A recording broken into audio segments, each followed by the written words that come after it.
Hello friends, welcome to invention classes. आप सभी बच्चों को अपना हार्दिक अभिनंदन। मैं दीपक शर्मा आप सभी बच्चों को सांख्यिक अध्ययन करा रहा हूँ। तो अब तक आप सभी बच्चों ने पूर्व वाली क्लास के अंतर्गत हम लोग 90वें अध्याय के बारे में अध्ययन कर रहे थे। जो 9वां अध्याय था सांख्यिकी माध्य, इस अध्याय के बारे में सामान्य जानकारी प्राप्त कर रहे थे। पूर्व वाले क्लास में हमने समांतर माध्य के बारे में अध्ययन किया था। जो समांतर माध्य जो रीतियां बताई गई थी, सरल समांतर माध्य ज्ञात करने की दो रीतियां बताई गई थी। किस रीतियां बताई गई बच्चों? पुनः रिपीट कर रहा हूं एक बार। जो सरल समांतर माध्य जो हम लोग पढ़ रहे थे, सरल समांतर माध्य, सरल समांतर माध्य को ज्ञात करने की दो प्रकार की रीतियां बताई गई थी। इसमें पहली रीति का नाम था प्रत्यक्ष रीति, यानी कहने का तात्पर्य डायरेक्ट मेथड, और दूसरी हमारी थी बच्चों अप्रत्यक्ष रीति, जिसको आप लघु रीति भी कहते हैं। तो प्रत्यक्ष रीति के बारे में हमने अध्ययन कर लिया था कि प्रत्यक्ष रीति किस प्रकार से ज्ञात की जाती है। इसके बारे में आपने अध्ययन किया था।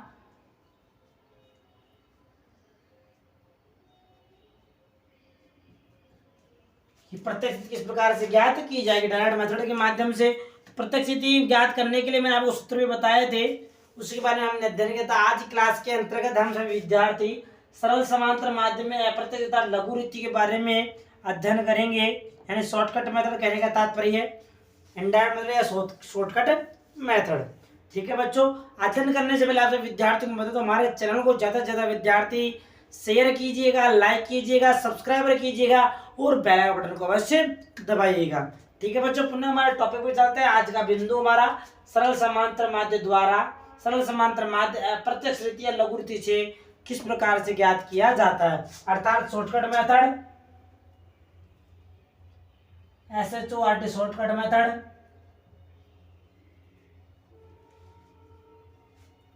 Shortcut method. तो अप्रत्यक्ष रीति में या लघु रीति या लघु रीति के अंतर्गत सरल समांतर माध्य ज्ञात करने कुछ स्टेप बताए गए हैं। आप उन स्टेपों के माध्यम से आप सही प्रकार से सरल समांतर माध्य की गणना कर सकते हो। यह पुनः रिपीट कर रहा हूं। जो प्रत्यक्ष रीति के अंतर्गत समांतर माध्य, अर्थात यहां लिख रहा हूं मैं, प्रत्यक्ष रीति में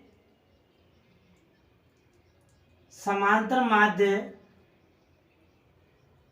आप सभी ने ज्ञात करने के लिए जो सूत्र लिखा था वो तो पता है ही।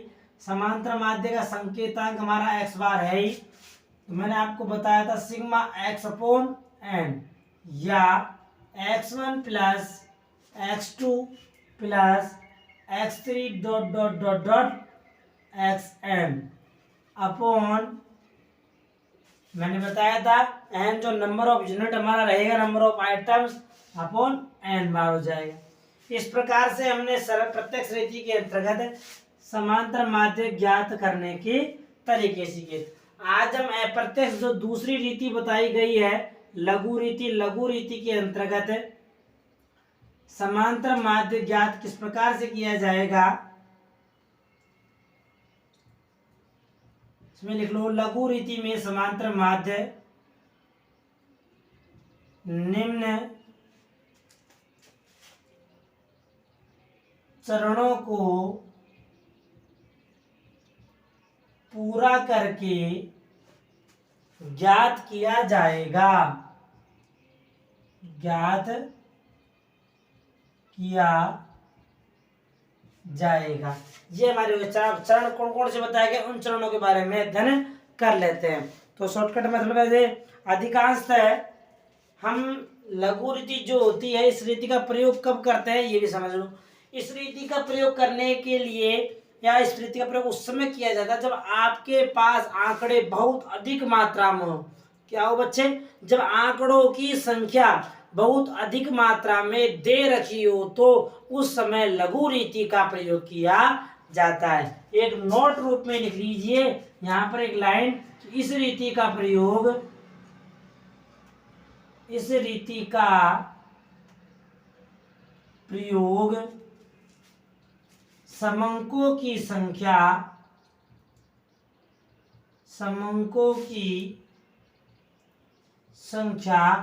अधिक होने पर किया जाता है। यानी जटिल संख्या जटिल हो, बड़ी हो, संख्या अधिक मात्रा में हो तो उस समय लघु रीति के माध्यम से समांतर माध्य गणना की जाती है। अधिक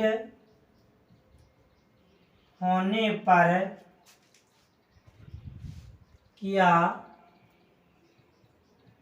जाता है।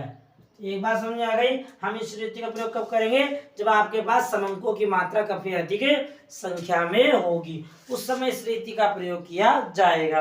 अब प्रयोग करने के लिए कौन कौन सी क्रियाएं बताई गई, कौन कौन चरण बताए गए हैं? नंबर 1, फर्स्ट नंबर डाल लीजिए चरणों के लिए। सबसे पहले हमें क्या निकालना पड़ेगा बच्चों? सबसे हमें कल्पित माध्य, तो यहाँ लिख लीजिए नंबर 1 पे कल्पित माध्य। सबसे पहले कल्पित माध्य की गणना की जाएगी।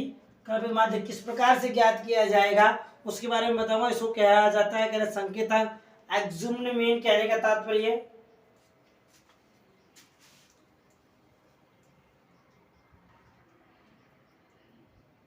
एग्ज्यूम्ड मीन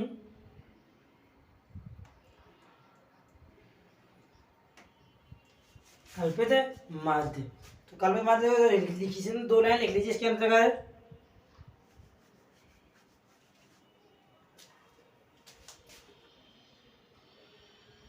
कल्पित माध्य का मान, कल्पित माध्य का मान श्रेणी में दिए हुए मूल्य कह सकते हो आप, या उनको समंक भी कह सकते हो। ठीक है बच्चों, कल्पित माध्य का मान श्रेणी में दिए हुए मूल्य में से या अन्य कोई भी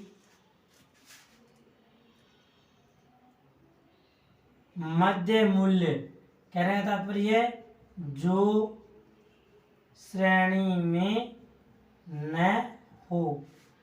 कल्पित माध्य का मान श्रेणी में दिए हुए मूल्य में से या अन्य कोई भी मध्य मूल्य जो श्रेणी में नहीं हो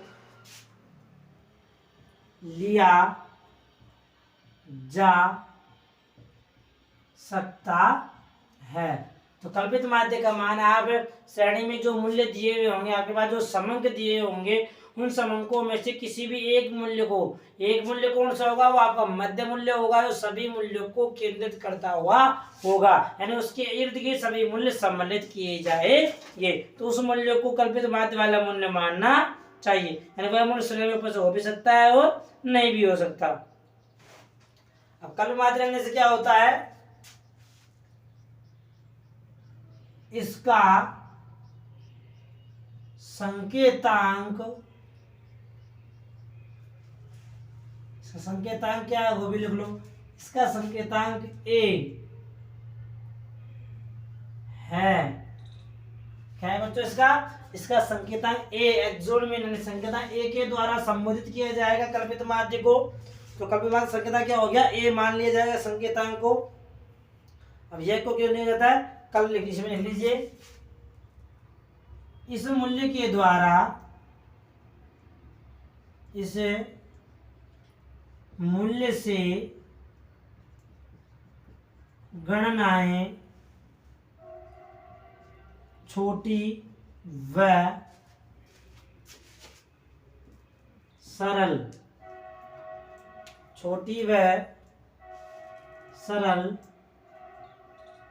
हो जाती है। ये हो गया हमारा कल्पित माध्य। यानी पहला स्टेप क्या होगा? आपको जो मूल्य दिए हुए उन मूल्यों से पहले आपको कल्पित माध्य का मूल्य ज्ञात करना होगा। दूसरा स्टेप लिख लीजिए, कल्पित माध्य के बाद क्या निकाला जाएगा? कल्पित माध्य के बाद उसका विचलन ज्ञात किया जाए। जैसे बच्चों, तो सेकंड नंबर डाक लिख लीजिए विचलन। डेविएशन कहने का तात्पर्य है तो विचलन की गणना।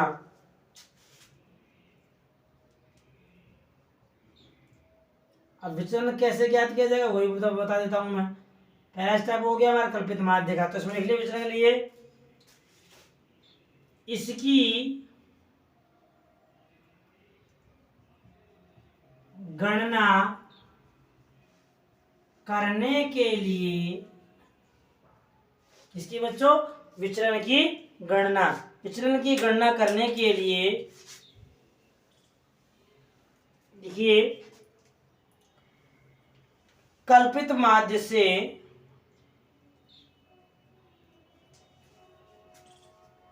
गणना करने के लिए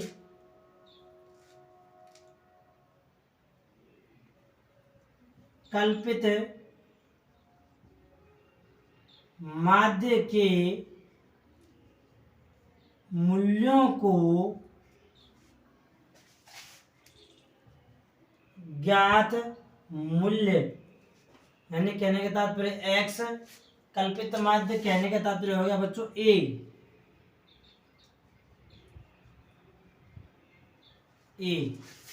के मूल्यों को ज्ञात मूल्य x में से घटाकर किया जाएगा। कल्पित माध्य का विचलन का संकेतांक, विचलन का संकेतांक क्या रहेगा बच्चों dx। इसका संकेतांक क्या होगा, ध्यान रखना बच्चों, विचलन का जो संकेतांक होगा वह dx होगा। dx के द्वारा विचलन को अंकित किया जाएगा। अर्थात सूत्र के रूप में कैसे कह सकते हैं इसको, अर्थात सूत्रानुसार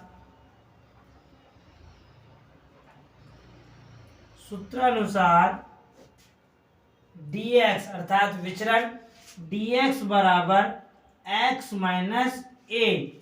इसमें dx क्या x क्या वो लिख लेना, यहाँ पर मैं लिखा देता हूं। dx बराबर विचलन, dx क्या हमारा बच्चों विचलन, x हमारा क्या है वो भी ले लीजिए। x बराबर मूल्य या समंक, कौन से, जो हमें ज्ञात है या प्रश्न में दिए गए हैं। और जो a का मतलब लिया हुआ है, a का मतलब हो गया कल्पित माध्य। ये समझ में आया बच्चों कि dx हमारा क्या है, x हमारा क्या है और a हमारा क्या है। तो dx सूत्र के अनुसार हम इसको हिंदी रूपांतरण कर सकते हैं। तो हिंदी रूपांतरण में इसको कैसे कहेंगे बच्चों, लीजिए वो या विचलन बराबर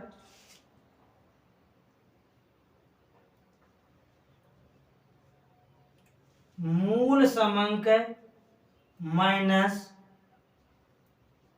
कल्पित माध्य, यानी मूल समंक जो आपको लगातार अनवरत प्रत्येक चरण पे दिए गए हैं, उन चरणों के मूल्यों में से कल्पित माध्य एक को घटा दिया जाएगा तो विचलन की गणना हो जाएगी।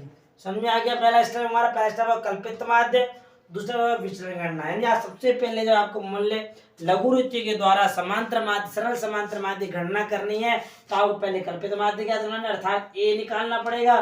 दूसरा हमारा हो गया स्टेप विचलन, उसके बाद आपको विचलन की गणना अर्थात dx की गणना की जाएगी। आगे चलते हैं थर्ड स्टेप के बारे में। थर्ड स्टेप में क्या कहा जा रहा है, लेकिन इसमें एक चीज लिख लीजिए, विचलन ज्ञात करते समय नोट रूप में लिख लो,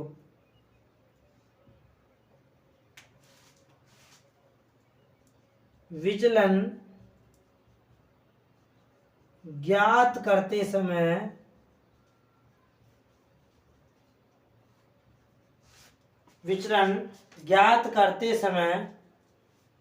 धनात्मक व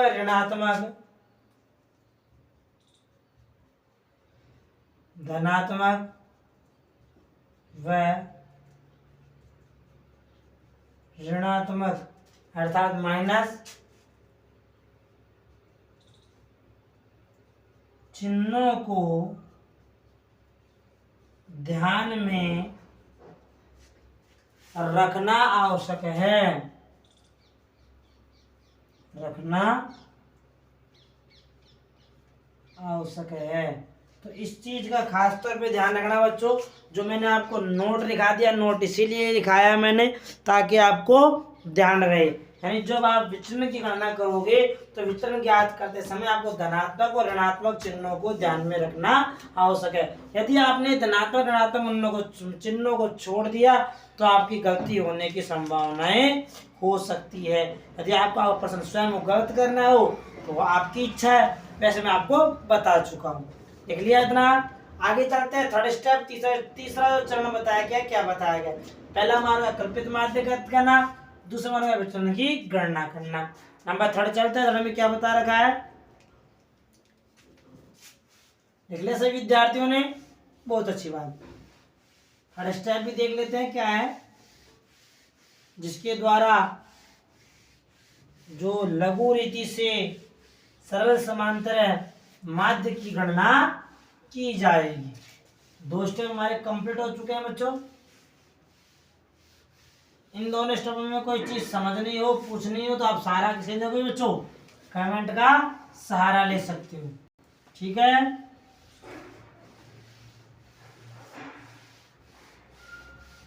चलिए थर्ड स्टेप लिखिए। तो क्या बताया गया है? विचलनों का योग। तीसरा बिंदु हमारा क्या है? विचलनों का योग। यानी आप सभी विद्यार्थियों ने जो विचलन ज्ञात किया है अर्थात dx, अब याद रखना आगे जब प्रश्न बताऊंगा तो मैं आपको केवल डायरेक्ट जितना बताऊंगा कि विचलन का मतलब सीधा होगा dx। तो dx मतलब आप समझ जाना विचलन, जिसकी गणना कैसे की गई है मैंने आपको बताया ही था। x बार के मूल्य में से a का यानी कल्पित माध्य घटाया जाएगा। क्या निकला जाए बच्चों? हमारा विचलन याद हो जाएगा।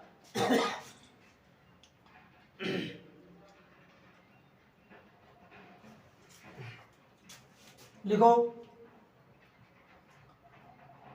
विचलनों की गणना कैसे किया आपने? dx बराबर x माइनस ए। गणना करने के पश्चात व्यक्तिगत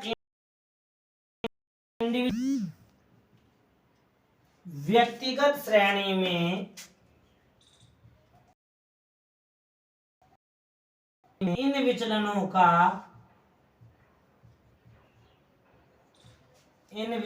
का योग ज्ञात कर लिया जाता है। योग ज्ञात कर लिया जाता है। ये हमारा हो गया विचलनों का योग, जिसका संकेतांक क्या होगा वो भी लिख लीजिए। जिसका संकेतांक सिग्मा dx अर्थात x माइनस ए का टोटल किया जाएगा तो सिग्मा dx हो जाएगा। ठीक है बच्चों,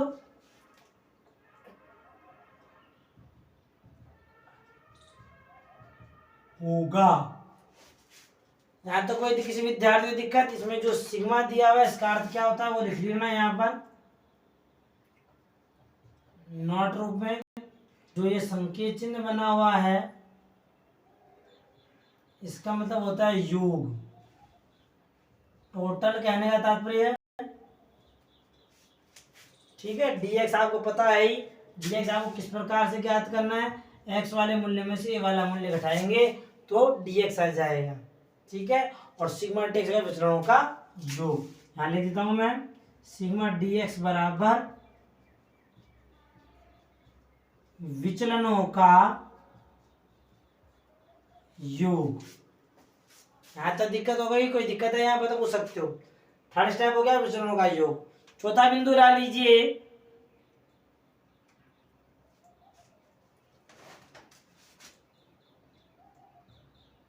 नंबर 4, मदों की संख्या, टोटल कहने का तात्पर्य है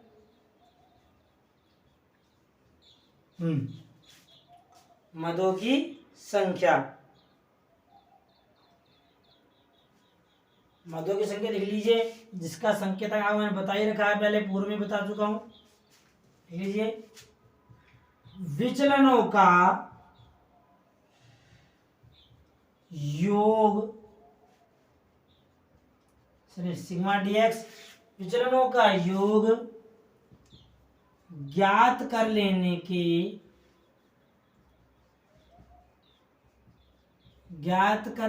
के पश्चात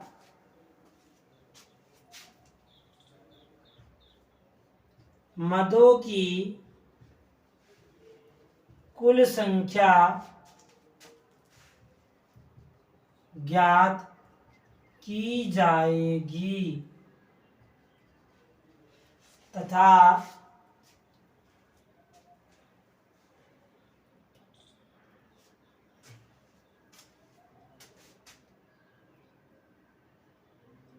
सिग्मा डीएक्स में मदों की संख्या से विभाजित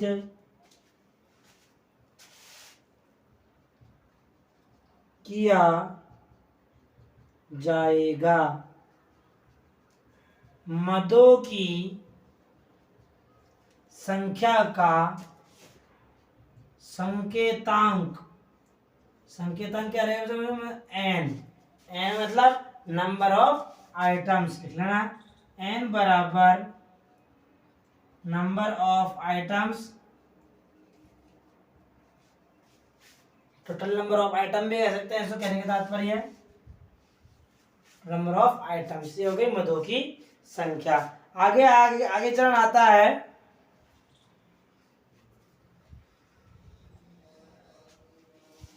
माध्य ज्ञात करना। नंबर अंतिम स्टेप नंबर 5,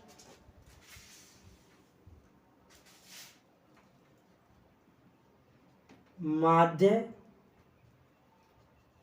ज्ञात करना।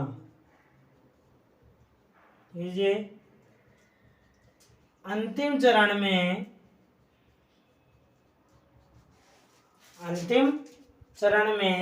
माध्य की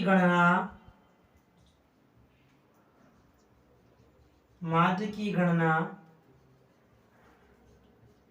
करने के लिए कुल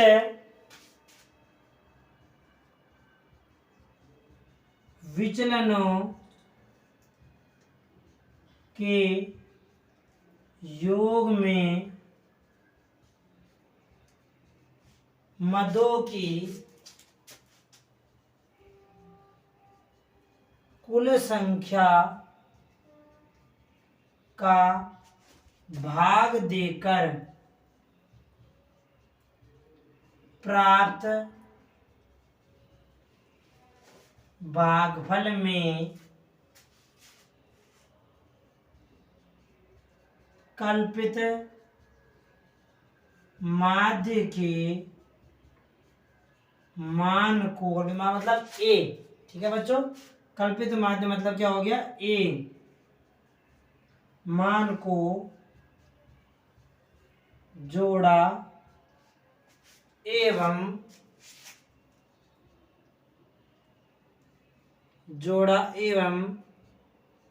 घटाया जाएगा।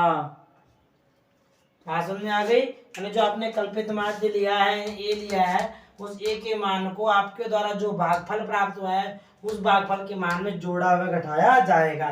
जोड़ने का मतलब, यदि आपका कल्पित माध्य वाला जो मान जो आपने ज्ञात लिया है वह धनात्मक में है तो जुड़ जाएगा, और ऋणात्मक में है तो वह घट जाएगा, जो भी आपका संकेतांक प्राप्त होगा। बात समझ जाएगा? यहाँ पर घटाया जाएगा। इस प्रकार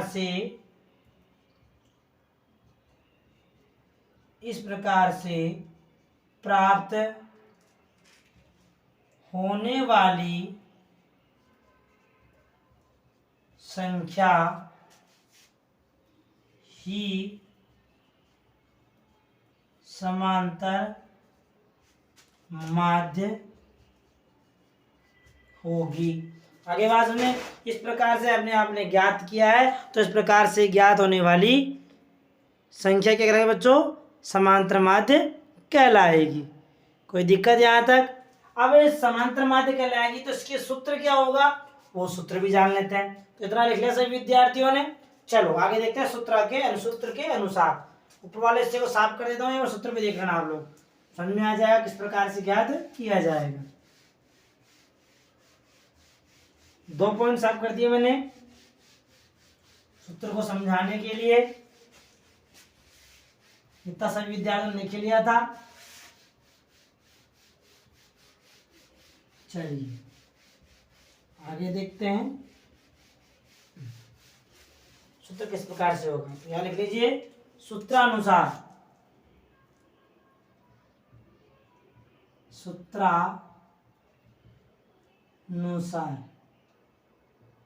ये है जो समांतर माध्य एक्स बार हमें ज्ञात करना है, ये तो आपको पता हो ही गया। तो एक्स बार कैसे ज्ञात किया जाएगा, एक्स बार बराबर A plus sigma D X upon N, ये हमारा इसका सूत्र हो गया। अब सूत्र में इसमें यहाँ लिखा है कि एक्स बार क्या है, तो यहाँ लिख लीजिए एक्स बार जो हमारा वो है समांतर माध्य।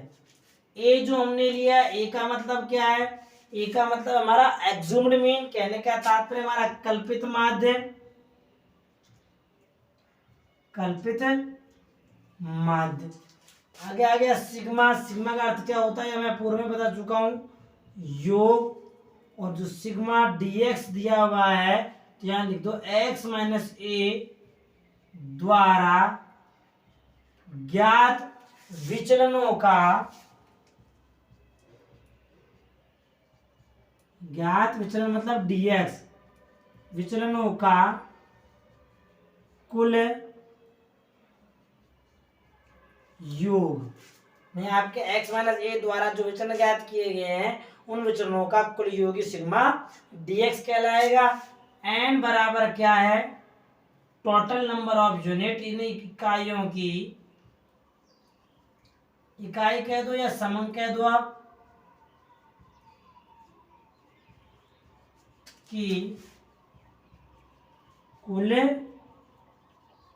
संख्या।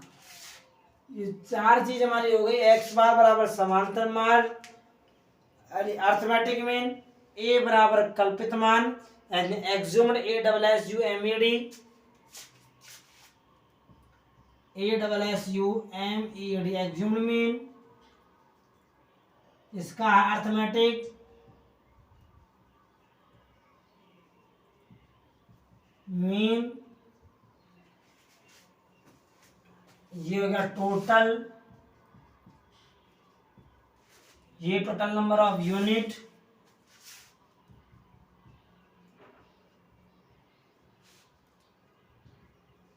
और हमारा वो हो गया विचलन ds का योग। नंबर 2 की संख्या कहने का तात्पर्य है, इकाई कह दो मान मत कह दो। इस प्रकार से आप इस सूत्र के माध्यम से, ठीक है बच्चों, इस सूत्र के माध्यम से आप सरल समांतर माध्य की गणना कर सकते हो। इस सूत्र के द्वारा आपने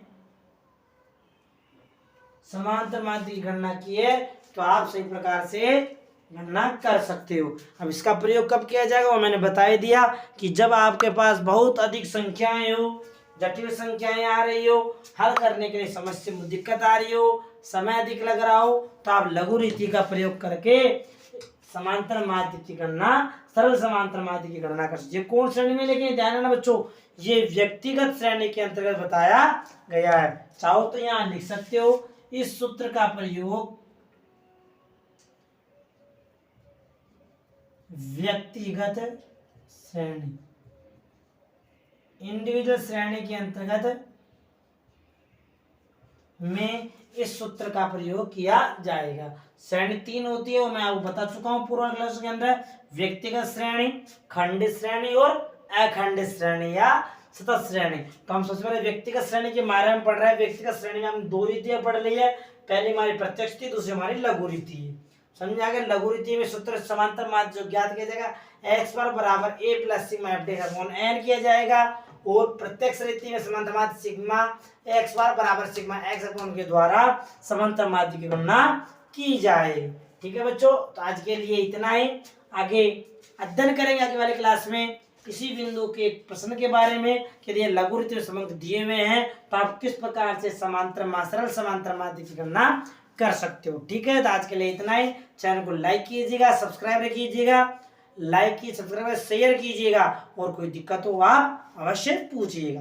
ठीक है बच्चों, मिलते हैं आगे आने वाली क्लास। लिखना से विद्यार्थी एक बार बेस्ट ऑफ लक, शाबाश।